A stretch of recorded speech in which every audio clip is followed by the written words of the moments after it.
empezar la mañana con una ponencia que tiene el título aquí ya, Educar para la Libertad. Creo que es un tema que a todos los que estamos aquí de una forma o de otra nos atañe principalmente porque somos educadores, bien sea en el ámbito de nuestra propia familia, bien sea en el ámbito de un colegio.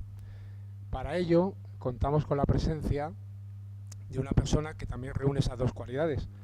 Él es padre de familia, tiene 4 hijos y hace unos años, después de un largo desarrollo profesional en el mundo empresarial, con cierto éxito, incluso recibiendo premios, pues tuvo la ilusión con otros padres de llevar adelante y de poner en marcha una fundación, la Fundación Educatio Servanda, de la cual es presidente y además director de uno de sus colegios. La fundación hoy en día, después de un camino de unos 10 años, pues está muy consolidada y tiene 8 colegios y creo que 2 o 3 centros de formación profesional.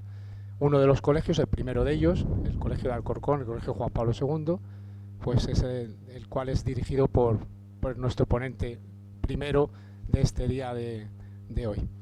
Bien, sin más, les dejo con él, con Juan Carlos Corbera. Gracias. Muchas gracias.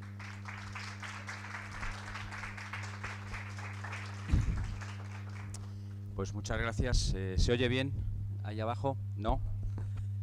Vamos a ver si se oye mejor. Si no, grito un poco más. ¿Ahora se oye mejor? Vale. Bueno, pues muchas gracias por la presentación. Aunque voy a hacer una pequeña matización. Yo no soy el director del colegio, ya lo sé que ahí lo pone, pero yo no soy el director del cole. Hay un director que seguramente lo hará mucho mejor que yo. Sí que es verdad que bueno, pues puse en marcha esta institución hace ya unos años junto con mi mujer y algún grupo de personas. Bueno, vamos a empezar porque mi intención esta mañana es no hablar demasiado y luego tener con ustedes un diálogo, una serie de preguntas que me imagino que podrán surgir a la luz de la presentación. La presentación que he preparado se llama Educar para la Libertad, pero me gustaría que se quedaran con el subtítulo. El subtítulo de la igualdad a la libertad, la reconquista de las familias. Este subtítulo va a estar un poco sobrevolando toda la presentación. En primer lugar, la presentación va a tener 3 partes. La primera parte va a ser hablar de la igualdad. En segundo lugar, vamos a hablar de la libertad. Y en tercer lugar, una serie de propuestas concretas. Cuando hablemos de la igualdad vamos a tratar de averiguar por qué la igualdad para todo, para siempre, en todo, se ha convertido en el paradigma para hablar de los sistemas de enseñanza. Todo lo que no sea igualdad en la enseñanza está mal visto. Vamos a intentar ver de dónde viene este marco mental de referencia para hablar de la enseñanza. Todo tiene que ser igual, para todo y en todo lugar y para siempre. En segundo lugar, vamos a plantear lo que nos gustaría que fuera el nuevo marco de referencia una vez que el de la igualdad, a nuestro juicio, puede estar superado, hablar de la libertad como nuevo paradigma de la enseñanza. Y en tercer lugar, como decía, propuestas concretas. Aquí ya se va avanzando estas propuestas concretas para la reconquista, ¿no? Vamos a plantear un pequeño juego, una pequeña imagen de cómo, planteamos como, por ejemplo, en este cuadro se puede ver, que muchos de ustedes lo conocerán, es el cuadro de la rendición de Granada.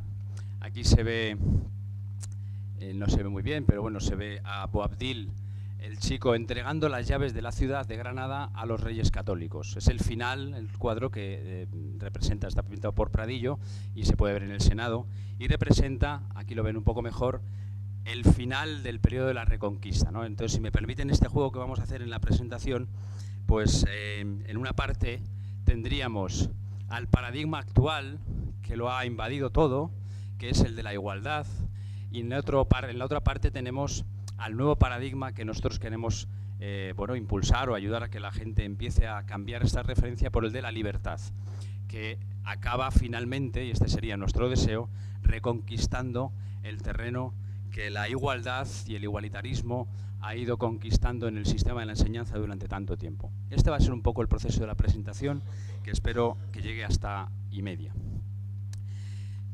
¿Por qué la igualdad para todo, en todo lugar, como marco único de referencia, se ha instalado como lo más importante en la enseñanza?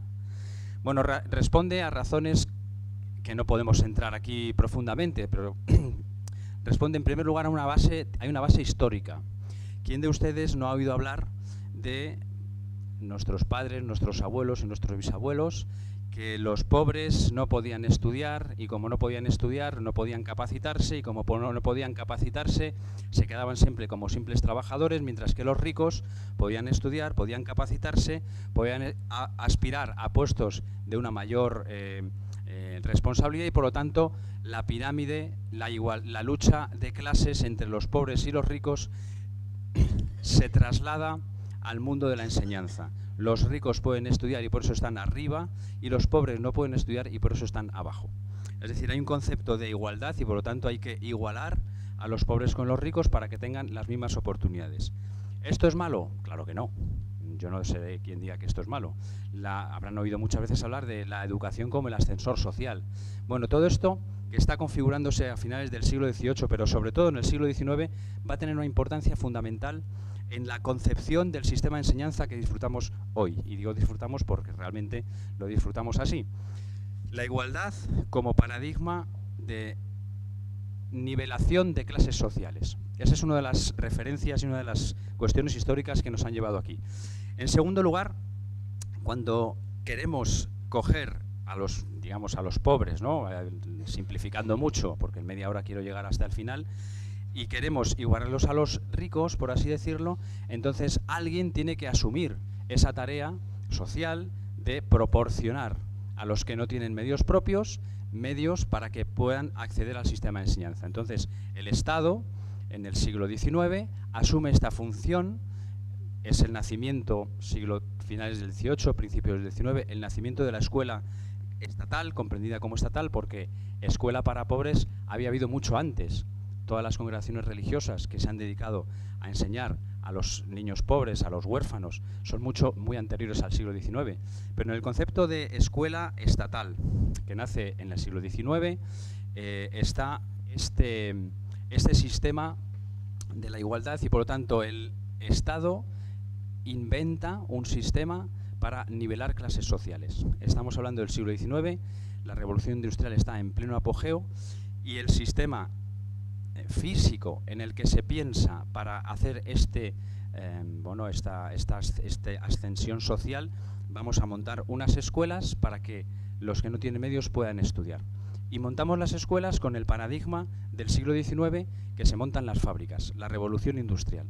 La revolución industrial en la primera mitad del siglo XIX está en todo su apogeo y las escuelas se montan con un marco mental equivalente al de las fábricas. Yo tengo una ponencia de más de una hora donde establezco relaciones paralelas entre las fábricas de la revolución industrial, el sistema productivo de la revolución industrial y la escuela de hoy, de nuestro siglo XXI.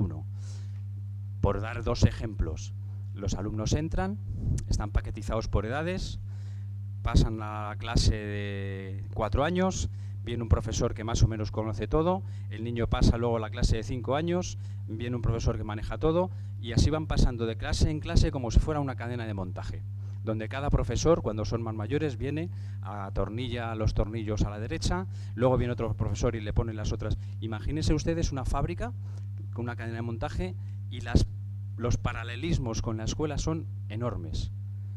Suena el timbre, todos al recreo, suena el timbre, los trabajadores de la fábrica a comer el bocadillo, suena otra vez el timbre, otra vez todos los trabajadores a trabajar, vuelve otra cadena de montaje y al final, cuando el producto está terminado, le ponemos el lazo y lo mandamos al mercado. La escuela que tenemos hoy está concebida físicamente y en su modelo como se concibieron las fábricas en la revolución industrial.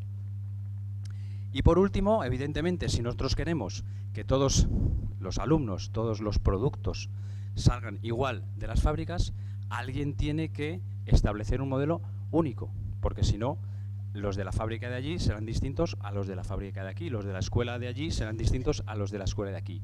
Y nosotros queremos que todos nuestros alumnos sean iguales. Ahí tenemos el modelo de todos nuestros alumnos iguales, todos blanquitos, cogidos de la mano, con la misma talla, y encima las manos protectoras, que no sabe uno si está protegiendo o están a punto de aplastarlos, del Estado, que ha inventado un sistema que tenía un origen de ascensor social, de igualación de lucha de clases y evidentemente ha montado un sistema en el que todos los alumnos sean iguales, todos los modelos sean iguales, todas las escuelas sean iguales, se estudie lo mismo a la misma hora en todos los sitios. Es decir, tenemos el nacimiento de lo que aún hoy algunos propugnan como escuela única, laica y pública. El único modelo para todo el mundo, para que todo el mundo reciba la misma educación, porque aquí lo importante es que todos seamos iguales. Las diferencias se equiparan a algo negativo y la igualdad es algo positivo. Y esto se está trasladando incluso hoy hasta la cuestión del género. Y claro, para que todos estos sean iguales y para que el modelo sea el mismo y para que todos tengan las mismas oportunidades y para que todos estudien lo mismo y se formen igual, evidentemente hace falta que alguien asuma ese monopolio. Y por lo tanto el Estado se arroga el monopolio de la educación del sistema público. Porque aquí lo importante es que todos sean iguales para todo y en todo lugar. Ante este modelo, vamos a poner un ejemplo. ¿Qué pasaría si ustedes con su familia un día van y deciden vamos a celebrar el cumpleaños del niño mayor y vamos a ir a un restaurante? Y entonces le deja elegir, y van ustedes a Google y pueden elegir el restaurante donde quieran. Playa, montaña, mar, más grande, más pequeño, el interior. Y ustedes van a entrar a ver qué se puede comer en cada uno de los restaurantes, como está esta familia aquí tratando de elegir con las cartas en la mano, y se darán cuenta que en todos ellos, absolutamente en todos ellos, el menú es el mismo. Primer plato, segundo plato y postre, el mismo, en todos. Pues ustedes dirían, oiga, quiero decir, yo voy a un restaurante fundamentalmente a comer, no voy a... En fin, hombre, si me atienden mejor que peor, pues lo agradezco. Si el restaurante está mejor montado o peor montado, me gusta que esté mejor montado, pero básicamente a lo que yo voy a un restaurante es a comer. Bueno, pues en nuestras escuelas, en el día de hoy, tenemos exactamente el mismo menú en todas y cada una de ellas. Sea en un colegio en la línea de la Concepción, un colegio en Majadahonda, exactamente el mismo menú.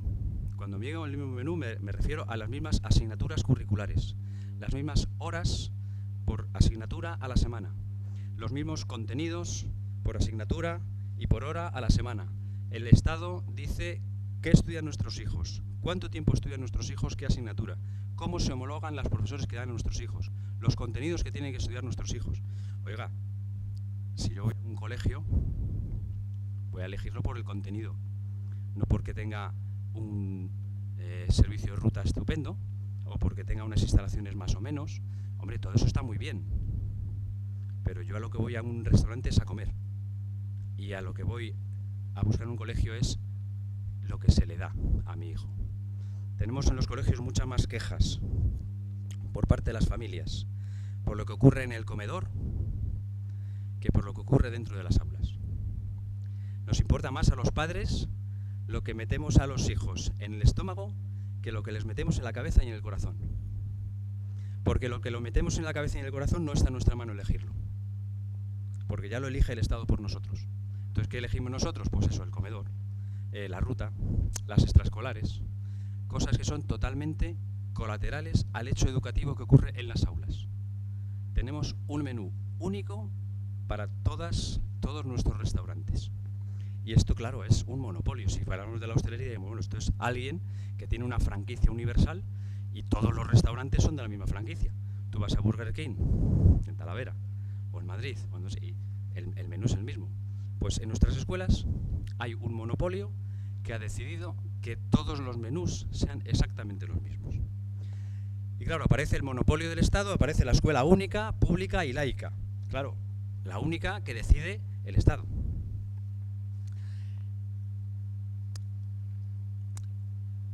Aquí tenemos a nuestros reyes católicos tratando de reconquistar el terreno de la igualdad y plantearlo como nuevo paradigma. Es decir, la igualdad es buena, sí. ¿Es buena siempre y en todo? No. Porque un profesor no puede calificar igual a un alumno que ha estudiado mucho y a un alumno que ha estudiado poco. Porque si igualáramos la nota, diríamos que estamos siendo injustos. Por lo tanto, la igualdad, que se nos ha metido como la única referencia posible, yo no sé si ustedes han estado alguna vez en la Consejería de Educación de Castilla-La Mancha. Cuando llega uno a ese inmenso hall, hay una frase inmensa en el panel frontal del hall que dice así: la educación es la base de la igualdad. Otra vez la igualdad. Es que la igualdad se nos ha metido por todos los sitios. Vamos a ver, yo tengo 4 hijos, yo no trato igual a mis 4 hijos. Si lo hiciera, estaría siendo injusto con los 4. Yo les quiero igual, les quiero todo a cada uno, como a mi mujer, pero no les tratamos igual, porque cada uno le damos lo que creemos que necesita. Por lo tanto, la igualdad como paradigma en todo y en todo momento, pues cuidado, porque acabamos con el igualitarismo y después del igualitarismo acabamos con el totalitarismo. Ante esto, vamos a hablar de un nuevo paradigma que no sea la igualdad, sino sea la libertad.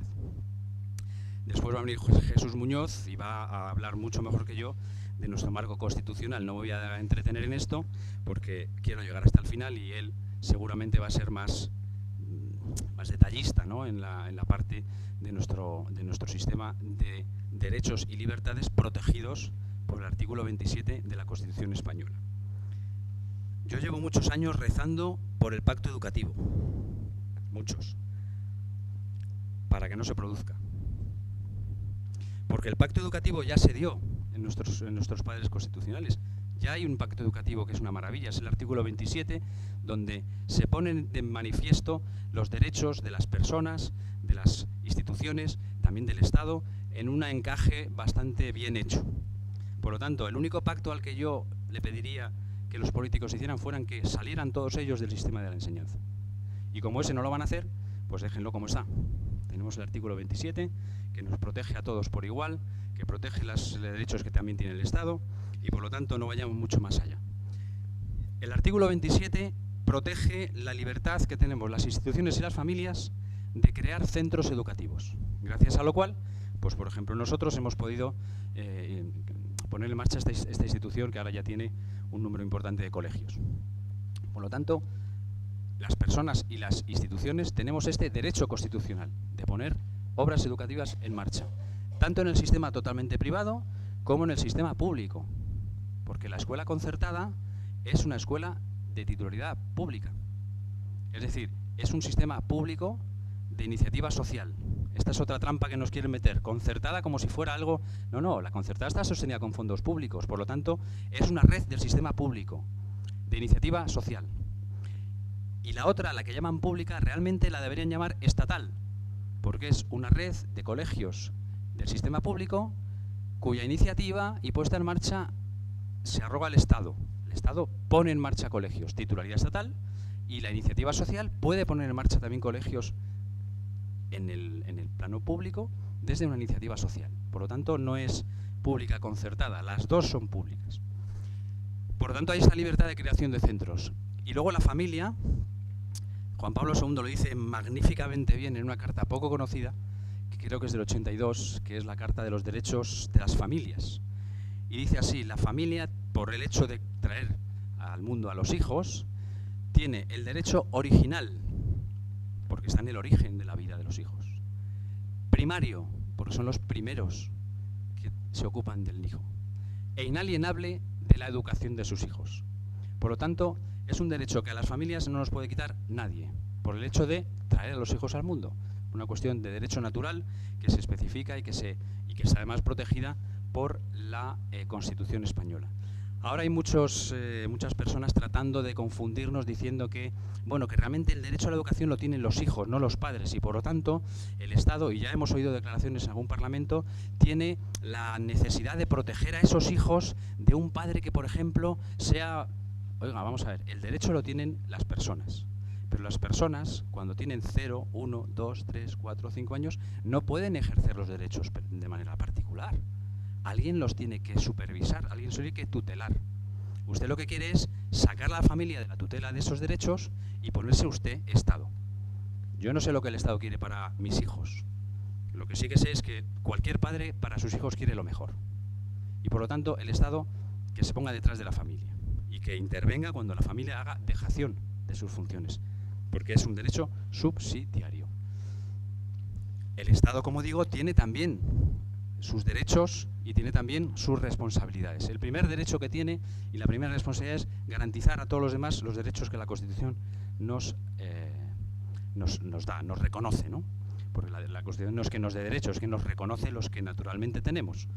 Y por lo tanto, el Estado también tiene que estar en el sistema de enseñanza. Que vayamos a la libertad como paradigma no quiere decir que el Estado desaparezca.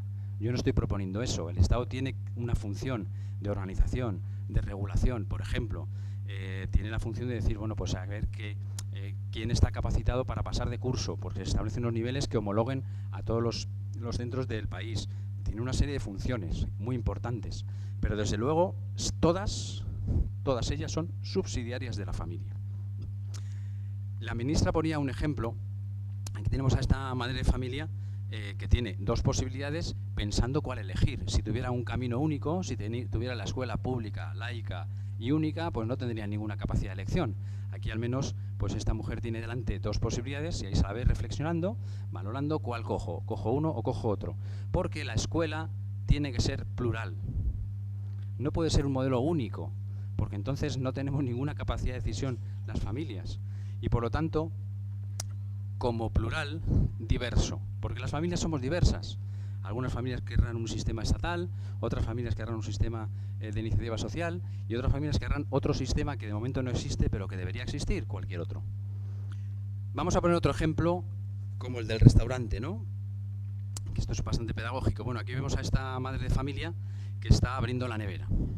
Pongamos que acabamos de cenar, una cena familiar típica, y la madre se levanta, a ver, ¿qué queréis de postre? Y entonces los hijos dicen, pues yo quiero melón, yo quiero sandía, yo quiero yogur, y yo también quiero yogur. Y entonces la madre va a la nevera, mira lo que hay, y dice, pues yogur solamente me queda uno. Y habéis pedido yogur 2. Entonces, bueno, pues mira, como tú comiste yogur ayer, se lo doy a tu hermano. Y tú, el melón, aquí lo tienes, y aquí tú tienes la sandía. Y el que ha pedido yogur y solamente tenía uno y hay 2, pues pídeme otra cosa. Esto es una cosa totalmente lógica que entiende todo el mundo. Bueno, pues la ministra el otro día diciendo, no, claro, porque si dejamos a los padres que elijan y todos eligen el mismo colegio, esto sería imposible. Oiga, claro que ustedes tienen que organizar la solicitud de las familias, pero tienen que tenerla en cuenta. El caso que la ministra querría poner encima de la mesa sería, es la hora del postre y la mamá se levanta, o el papá, me da igual, se levanta a la nevera, coge 4 postres y dice, melón, sandía, manzana y uva. Oiga, pero si no ha preguntado, da igual, yo sé mucho mejor que vosotros lo que necesitáis. Oye, pregúntanos, ten en cuenta lo que queremos de postre, y si no hay suficiente, pues tú organiza con unos criterios, etcétera.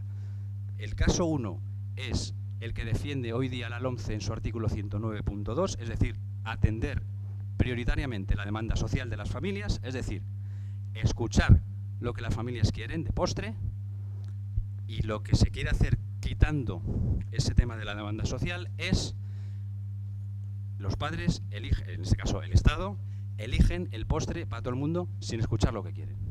Y se pueden dar cosas incluso tan absurdas como que a uno le demos sandía y a otro melón, y que al que le hemos dado melón quiere la sandía. No. El padre y el Estado saben mucho mejor que las personas y las familias lo que necesita cada uno. Bueno, pues una cosa absurda, ¿verdad? Bueno, ¿y qué propuestas hacemos para que se produzca realmente este cambio, ¿no? De intentar salirnos de este modelo único, público, laico, para todos, igualitario y al final monopolístico y al final, por lo tanto, totalitario, a un modelo que respete la libertad fundamental de las personas para crear centros, de las familias para elegir centros de cómo quieren educar a sus hijos.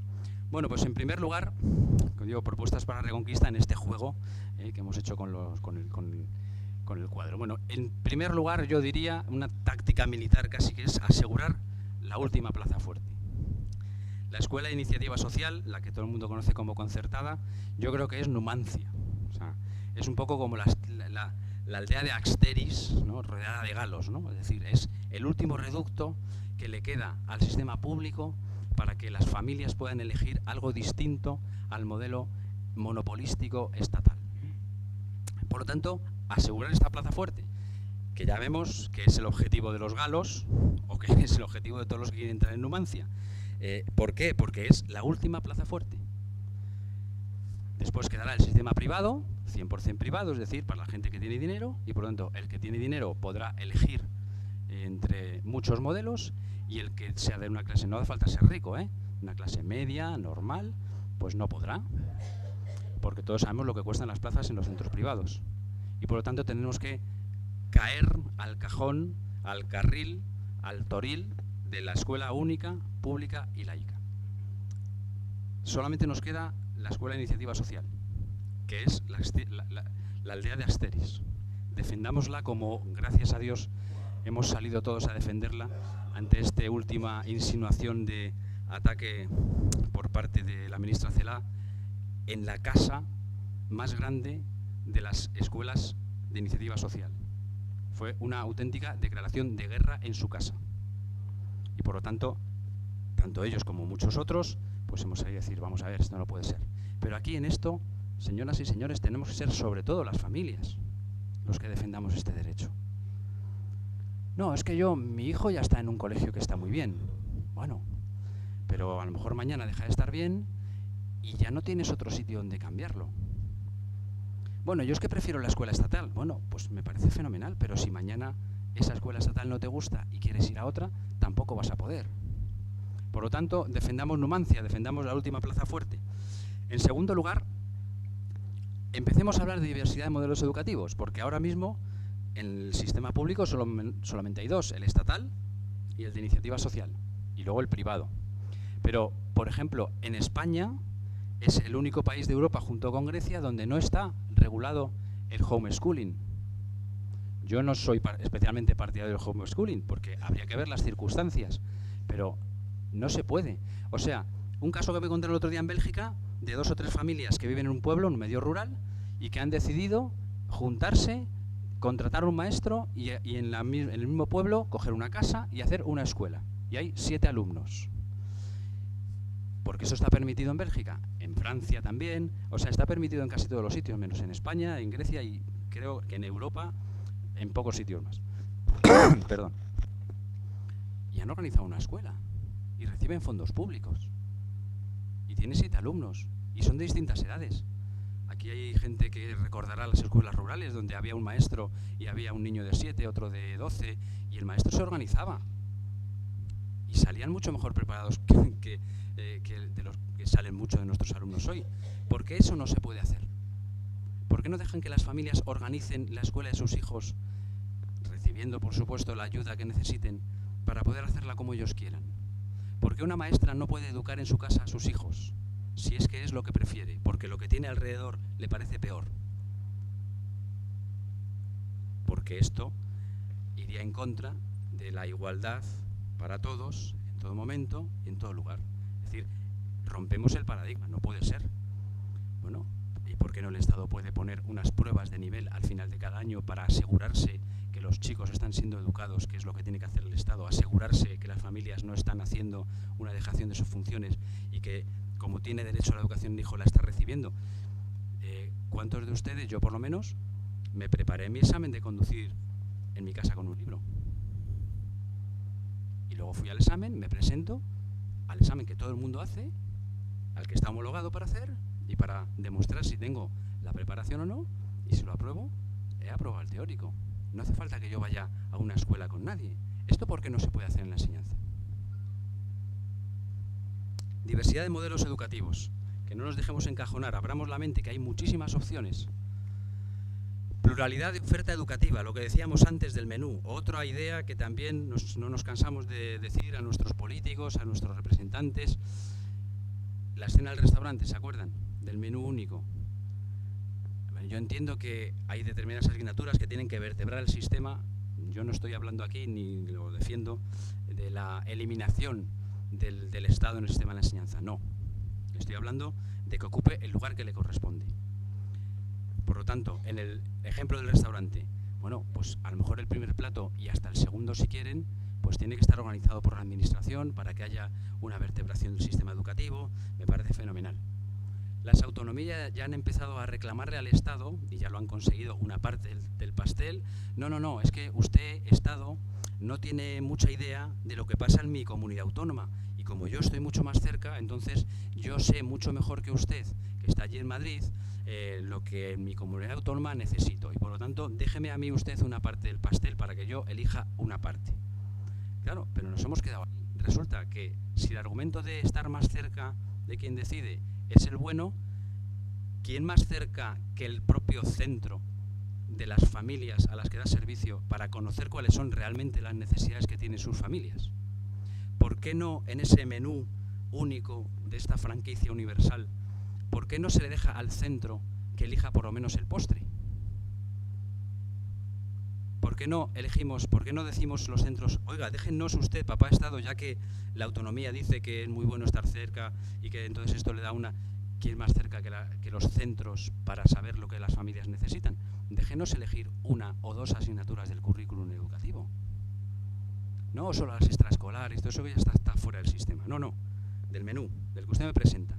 Oye, ¿por qué los centros con su claustro, con su consejo escolar, donde están representados los alumnos, los profesores, las familias, la titularidad, ¿por qué no podemos elegir una o dos asignaturas del currículum educativo de nuestros hijos?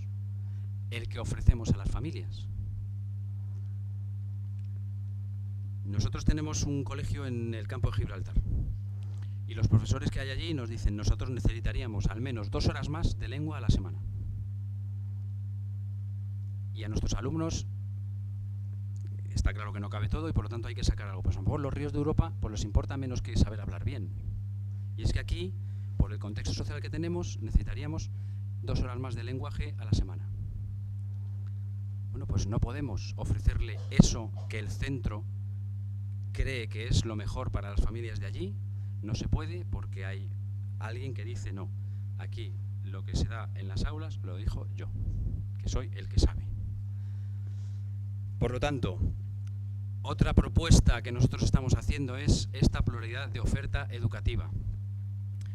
Y por último, la piedra angular de la libertad. Esto sería la entrega de las llaves, ¿no? De Granada. Esto ya sería la financiación directa a las familias, sería la piedra angular de la verdadera libertad de elección de las familias. Porque claro, esta escuela que yo he dicho antes en Bélgica, claro, recibe financiación porque si hay 7 puestos escolares, pues cada puesto escolar vale tanto y a esta escuela le dan tanto de fondos públicos. Y si no llegan, pues las familias se organizan para poner lo que falte.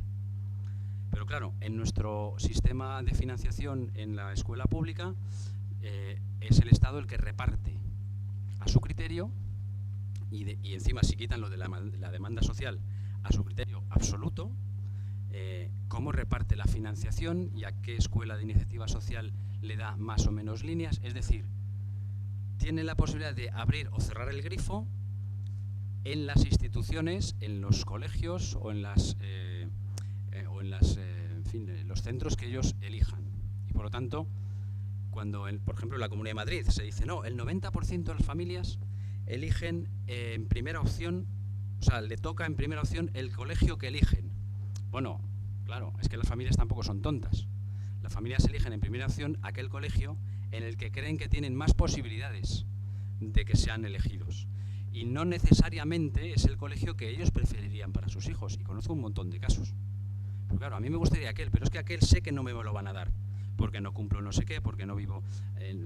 hay muchos sitios donde hay distritos, zonas, ¿no? Entonces, claro, las familias que ponen la primera opción, el que creen que tienen más posibilidades de tener, no necesariamente el que más les gustaría. Porque claro, el desastre total es que tú pongas uno y no te lo den, porque entonces ya estás vendido. Ya te van a mandar a los hijos a donde quede sitio, a donde el sistema encuentre lugar, ¿no? Entonces, claro, prefieres la seguridad de a lo mejor lo malo conocido que lo bueno por conocer, ¿no? Entonces, la financiación directa a las familias acabaría con este problema. Ante un Estado totalitario, único, ante un modelo estatal, igualitario, único, público y laico, tenemos la familia que es libre y que debe seguir siendo libre para elegir la educación que quiere para sus hijos. El Estado totalitario lo que quiere es un modelo único, porque además así, no nos engañemos, controla lo que nuestros hijos estudian. Y no hace falta que nos vayamos muy lejos, no hace falta salir de España para saber qué es lo que ocurre cuando una administración controla el 100% de la educación de los hijos, ¿no? Y tiene además 30 años para hacerlo. Pues ya sabemos lo que ocurre. Este otro cuadro, ya con el termino, quizá aquí lo ven un poco mejor, a lo mejor alguno lo reconoce, es un cuadro también de la Reconquista Española. Todos los historiadores hablan de que la batalla de las Navas de Tolosa fue un punto de inflexión en la Reconquista Española. A partir de aquí, el ejército almohade fue de mal en peor y acabamos en el cuadro de la entrega de las llaves de la ciudad de Granada, ¿no? Bueno, pues este cuadro es la batalla de las Navas de Tolosa. Representa, a mi juicio, podría representar bien el momento en el que nos encontramos ahora. Estamos en la batalla de las Navas de Tolosa. Estamos en el momento de que este ejemplo que estoy poniendo, ¿no?, de la Reconquista pueda darse, pueda terminarse dando años después con la entrega de Granada, o pueda perderse y por lo tanto que el ejército almohade acabe por ocupar el resto de Al-Ándalus. En este paralelismo me parece que estamos en las batallas de las Navas de Tolosa, que no es un año, ni hoy, ni mañana, sino que se lleva, claro, esta batalla tampoco se hizo en un día, se libró en un día y se ganó en un día. Una batalla épica que duró bastantes años, su preparación, su organización. Y en estos años, en este tiempo, estamos en las batallas de las Navas de Tolosa. Por lo tanto, aunque seamos un ejército de 70.000, como tenían los reinos cristianos, contra un ejército de 120.000, que era el ejército almohade, pues esta batalla se pudo ganar, y gracias al éxito en esta batalla acabamos años después con la Reconquista. A mí me gustaría que fuéramos conscientes de que estamos en las batallas de las Navas, la batalla de las Navas de Tolosa, y me gustaría mucho que en esa imagen que he tratado de jugar con ella entre la igualdad absoluta para todo y la libertad, que están en conflicto, uno queriendo ocupar la última plaza de libertad que existe, que es la Escuela de Iniciativa Social, y los otros intentando despertar para reconquistar el terreno que el Estado paulatinamente nos ha ido quitando a las familias, que nos eligen el menú, que nos eligen absolutamente todo. Tenemos que ir reconquistando, este sería mi deseo, reconquistando ese terreno perdido para que finalmente el Estado totalitario, el igualitarismo hasta el paroxismo que acaba en el monopolio de la enseñanza, acabe rindiendo la ciudad de Granada a la libertad de las familias. Este sería mi deseo. Yo quiero terminar ya para darles a ustedes la palabra, así que muchas gracias por escucharme.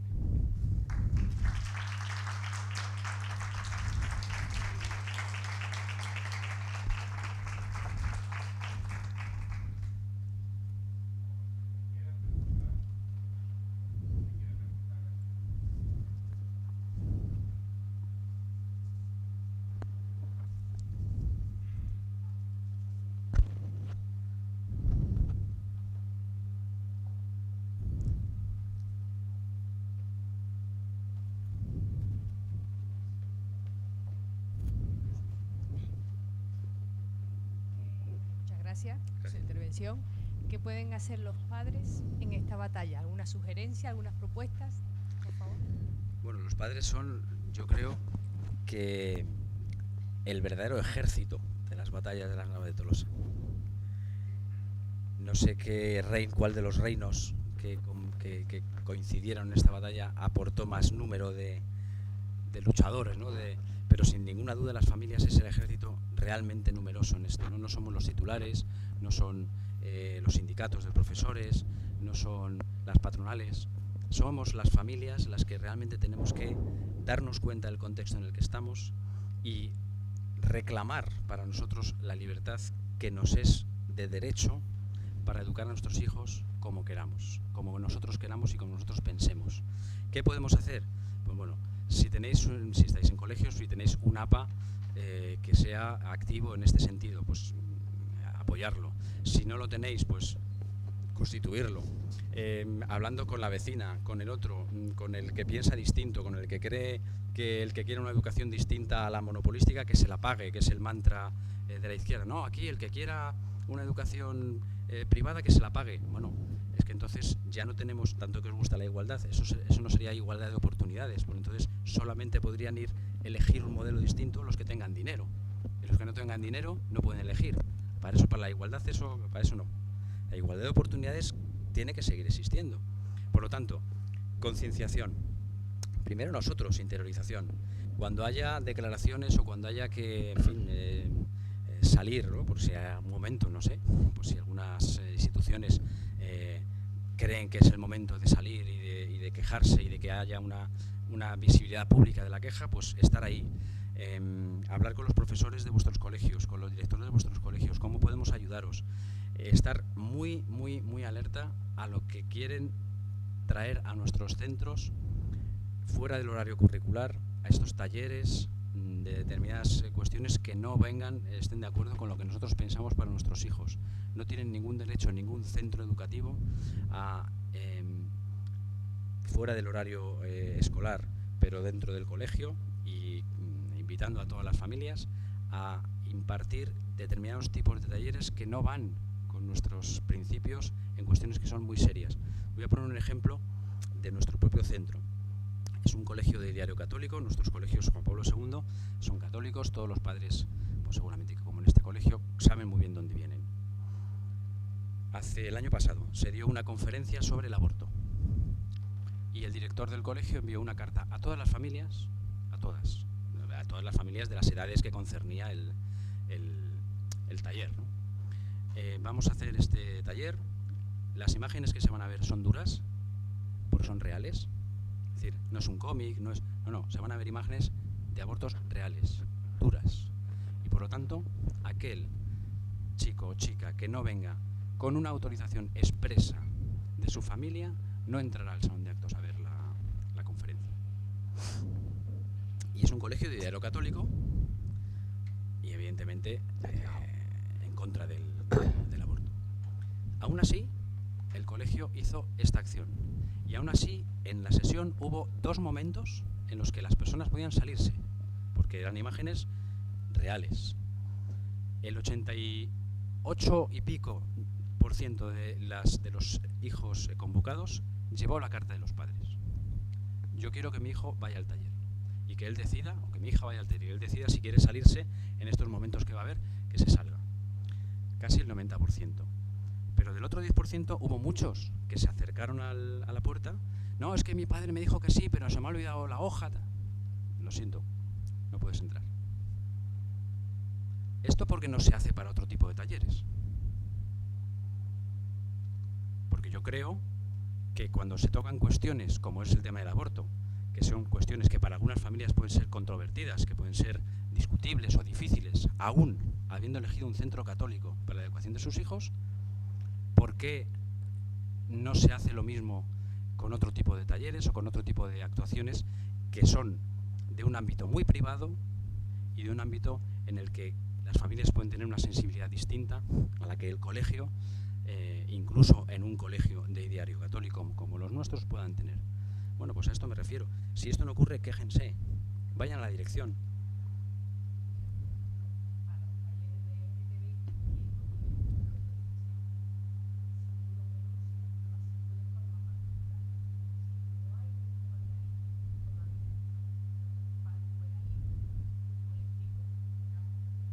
No, vamos a ver. No, de todas formas, como padre de familia, si nos encontramos, todos, yo creo, vamos, yo por lo menos conozco mucha gente que se ha visto con este problema, ¿no? Y se entera después, ¿no? Entonces, si te enteras después, tienes que ir al director y decirle, vamos a ver, esto, usted no tiene derecho a hacer esto. Y por lo tanto, hablar con él e intentarle hacer ver que no lo vuelva a hacer. Si te enteras antes, tienes que ir al director y decirle, mire usted, yo no quiero que mi hijo asista a este taller porque, uno, no me está usted informando previamente, no me está informando de los contenidos, no me está informando de quién lo va a impartir. Usted deme esta información y después con esta información yo decidiré lo que me parezca bien. Si me parece bien que mi hijo vaya, pues que vaya, pero si no me parece bien, que no vaya, porque es un tema muy serio y un tema en el que yo, como padre de familia, tengo la obligación moral de educar a mis hijos como yo crea conveniente. Y por lo tanto, esto no es lenguaje, no es matemáticas, y yo soy quien decide. Y si se enteran ustedes antes, pues háganlo, movilicen a las familias del centro y impidan, como en muchos sitios ha pasado, porque las familias tienen mucha fuerza en los centros, de esto tenéis que ser conscientes, tienen mucha fuerza en los centros. Oiga, aquí este taller se dé, pero se dé para el que quiera y para el que lo elija libremente. Lo que no tienen es el derecho a decir, a meter a nuestros hijos en esos talleres sin informarnos a nosotros previamente de quién lo da, cuál es el contenido. Esto es lo que no tienen derecho.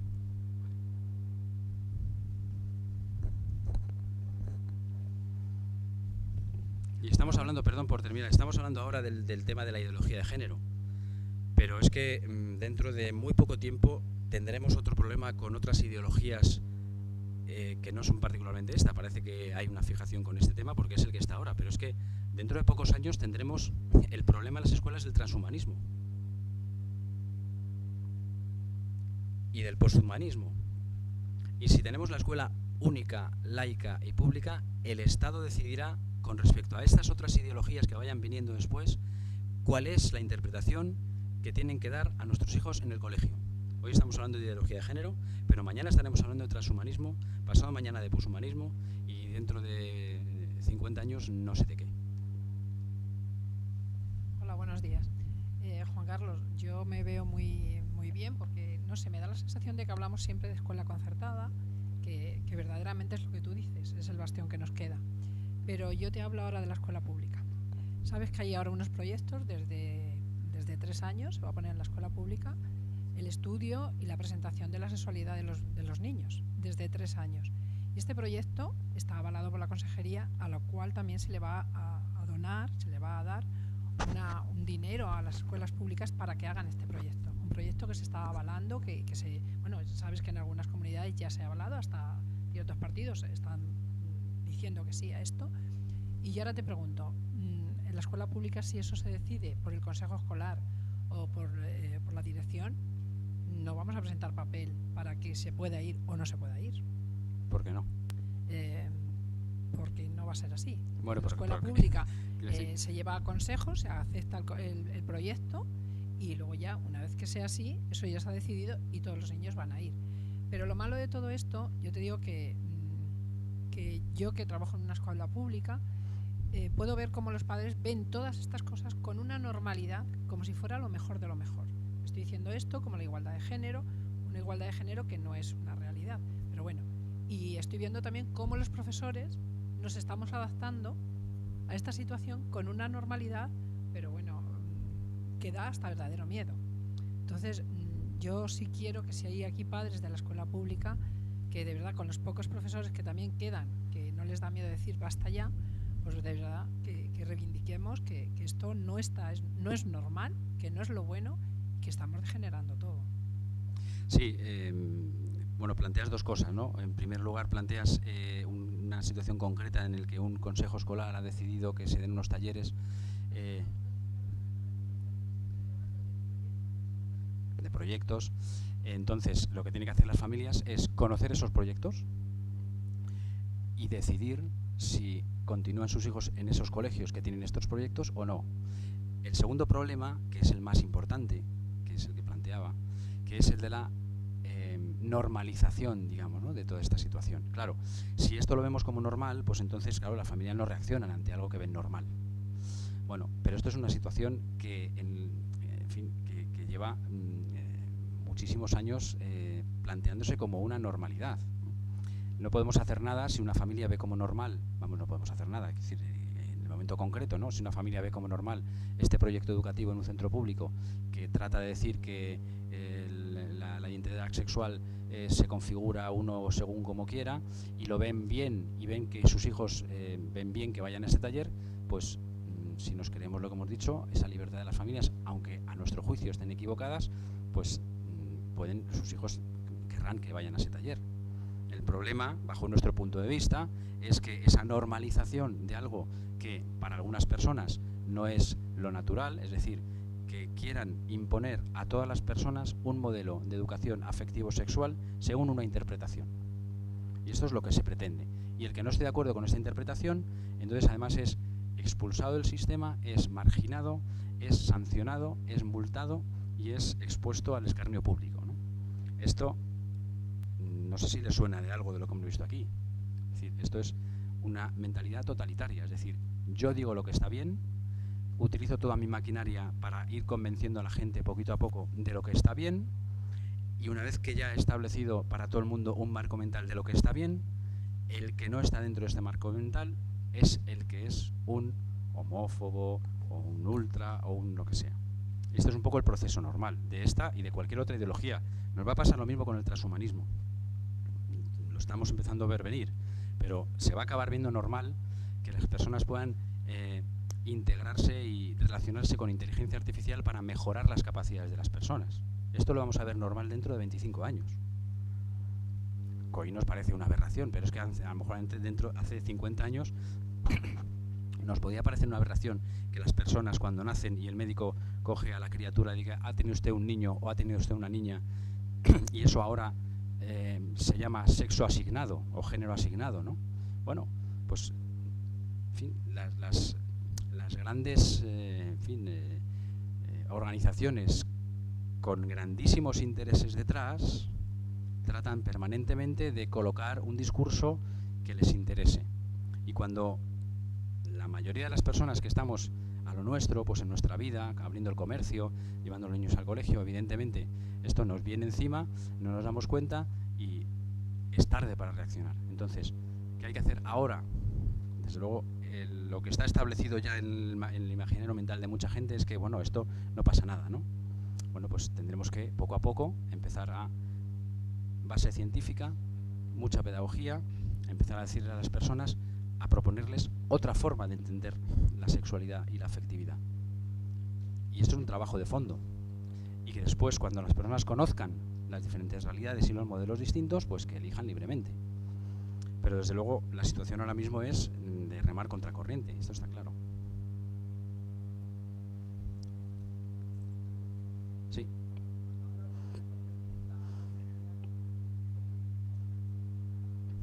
Perdón, buenos días. Cuando hablas directamente de financiación directa a las familias, ¿te refieres como la ayuda por tener un hijo? Y si el Estado diera directamente esa ayuda, ¿no crees que saturaría la educación concertada? Porque yo, si puedo elegir entre llevar a la estatal o la concertada, como tengo ese dinero directo del Estado, le llevaría a la concertada. Un poquito que me desarrolles ese...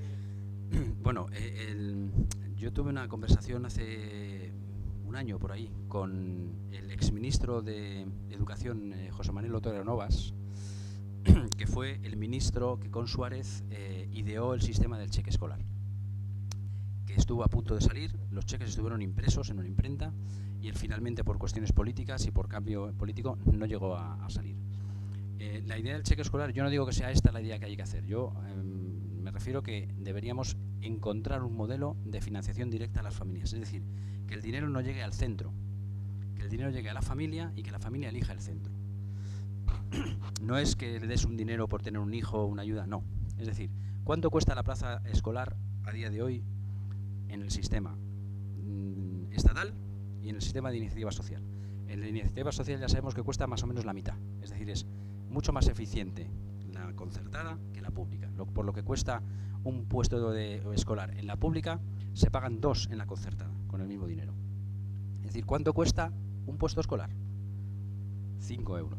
Bueno, usted tiene 3 hijos, 5 por 3, 15. Tome el dinero, no se lo dé a usted, porque a lo mejor usted se lo gasta en otra cosa. Pero ya hay muchos sistemas, por ejemplo en Madrid, el sistema de becas, en la formación profesional funciona así. Yo le doy la beca al alumno, el alumno me dice qué centro va a ir y el dinero yo se lo doy al centro que ha elegido el alumno. Y además me aseguro de que el alumno esté cumpliendo y yendo a clase todos los meses, porque si no, dejo de dar el dinero. Es decir, hay sistemas. Pero para eso tenemos que cambiar el paradigma y decir, no, es que le vamos a dar el dinero a la familia para que elija. Y esto es muy controvertido. Hay un montón de instituciones también de la concertada que no están de acuerdo conmigo. Bueno, pues discutámoslo. Pero se ha dado por hecho que la financiación tiene que administrarla la administración y dársela directamente a los centros. Es una forma de quitar libertad de elección a las familias, porque como tú decías, hombre, si a mí me dan el dinero, pues a lo mejor yo incluso me voy a un privado y le digo al privado, toma y yo te pago la diferencia, pero voy a este. O a lo mejor voy al público y digo, mira, este me gusta, dejo el dinero aquí. Es decir, me dan capacidad de elegir. Pero bueno, a razón de lo que dices, me resulta sorprendente que sea la mitad, o sea, que el coste sea la mitad en el concertado que en el estatal. Sí, es así. Sorprendente. Porque la financiación, la escuela de iniciativa social está infrafinanciada. Claro, si yo soy el Estado y quiero una escuela única, laica y pública, y queda aquí la aldea de Axteris, ¿qué tengo que hacer? Pues eliminarla. ¿Cómo la elimino? ¿Cómo intento eliminarla? Porque es que siguen eligiendo las familias. Son tontas, no saben que esto está fatal, pero la siguen eligiendo mayoritariamente cuando pueden. ¿Qué hago? La asfixio económicamente, es decir, infrafinanciación. El módulo de concierto educativo es casi el mismo de cuando empezó Felipe González, es decir, los centros de iniciativa social tienen que pedir ayuda a las familias, además de que estas familias han pagado ya sus impuestos para que sus hijos puedan educarse, además tienen que pagar adicionalmente en la otra red de iniciativa social, pública, de iniciativa social, porque está infrafinanciada con respecto a la otra. Es decir, ahí ya no hay una igualdad, ahí ya no interesa. Entonces, cuando dicen, no, es que la escuela concertada se lleva no sé cuántos millones de euros, ya, pero es que si esas plazas escolares las diera la pública, no es que se lleve, es que este Estado tendría que poner el doble de lo que le da a la escuela de iniciativa social para cubrir las mismas plazas escolares. Es decir, la escuela concertada, con el esfuerzo de los profesores, con el esfuerzo de las instituciones, está financiando la mitad del coste de la plaza escolar de los hijos que elegimos la escuela concertada para nuestras familias. Y por lo tanto, no hay una igualdad de oportunidad para elegir. Es controvertido y es difícil técnicamente, y yo por supuesto no tengo ninguna capacidad para resolver este problema, pero hablemoslo. ¿Por qué se ha cerrado este asunto como si fuera imposible de tratar? En el Congreso de Católicos y Vida Pública, además de vuestra asociación, de la Asociación Católica de Propagandistas, en el viernes pasado, en el que también participé, se abrió en la mesa política este debate. Y en el manifiesto final dicen, el tema del cheque escolar, porque es como el nombre que se le da a este sistema, no es un debate cerrado. Pues yo ya me conformo con que sea esto así, que no sea un debate cerrado, porque ha estado cerrado un montón de años. Bueno, pues es un pequeño paso, ¿no?, para esta reconquista de las familias, para recuperar nuestras libertades en el sistema de enseñanza, ¿no? Yo soy defensor de una financiación directa a las familias, a pesar de que es muy complicado y muy complejo, pero al menos que se abra el debate, desde luego yo soy defensor de ello. Bueno, yo no sé si por no estropear o no quitarle mucho tiempo a Jesús Muñoz. ¿Alguna pregunta más? Mira, todavía hay alguna más. La última ya, y ya cerramos porque llevas aquí ya. Y tenemos que dar paso ya al otro. Yo he querido correr en la presentación para tener diálogo, que me parece más interesante, ¿no?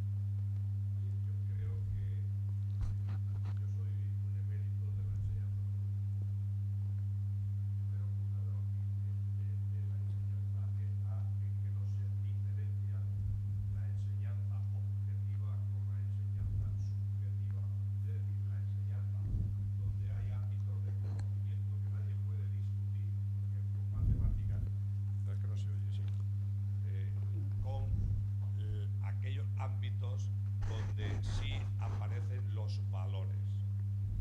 Es decir, y esa diferenciación es, creo, el meollo de la cuestión de la enseñanza, tanto en la pública o estatal, como ha dicho, como en la concertada. Es decir, si supiéramos diferenciar estas dos cuestiones, es decir, una enseñanza objetiva. Yo en matemáticas, ahí no tengo que explicar matemáticas porque no hay otra cosa que explicar, y además lo que se debe hacer es explicarlas bien.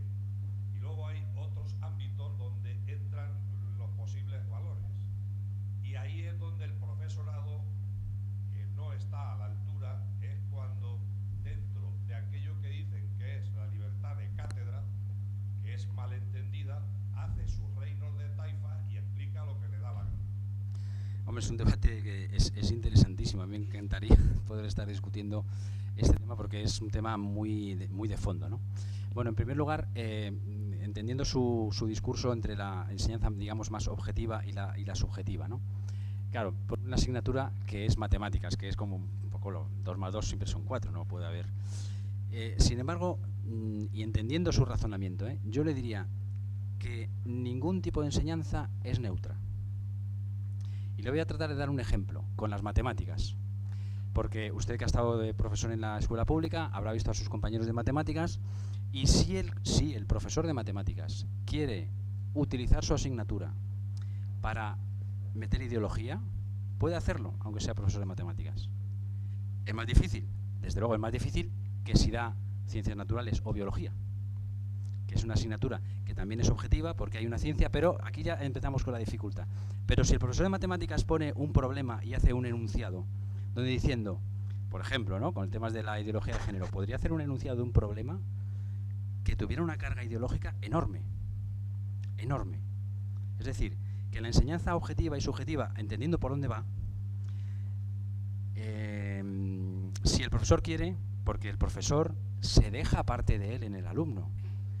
No es solamente que explico matemáticas, es que luego el alumno me va a pedir, es decir, si usted ha estado en la clase tantos años, el profesor, cualquier profesor de matemáticas, de la cosa más objetiva que podamos imaginar, se deja parte de él en el alumno.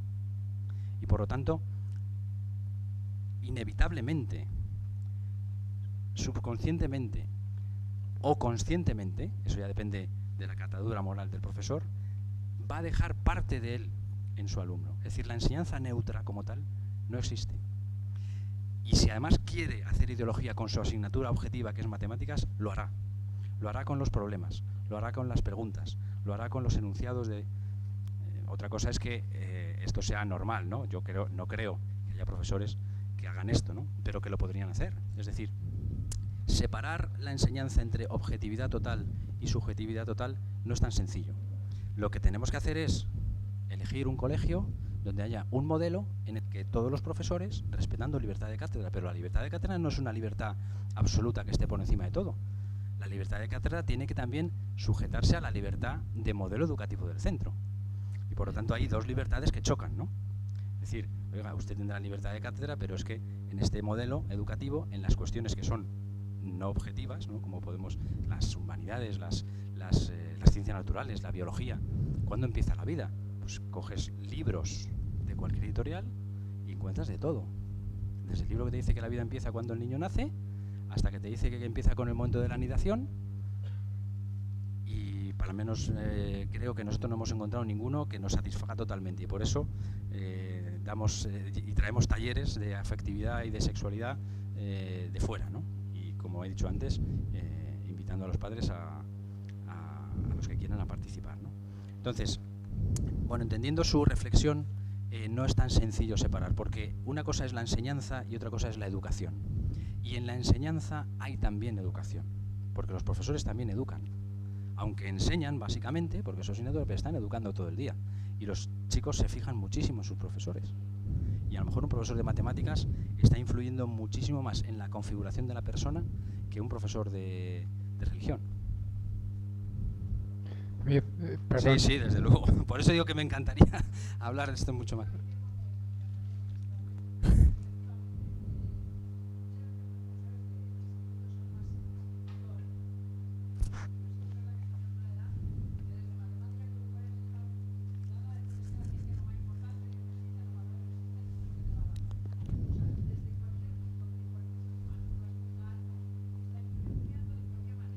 Claro.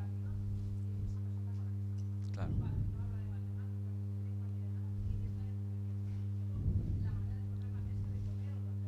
Claro.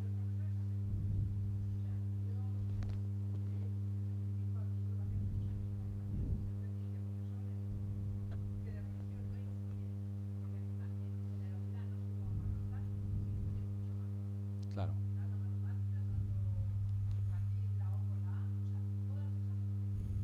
Esta, esta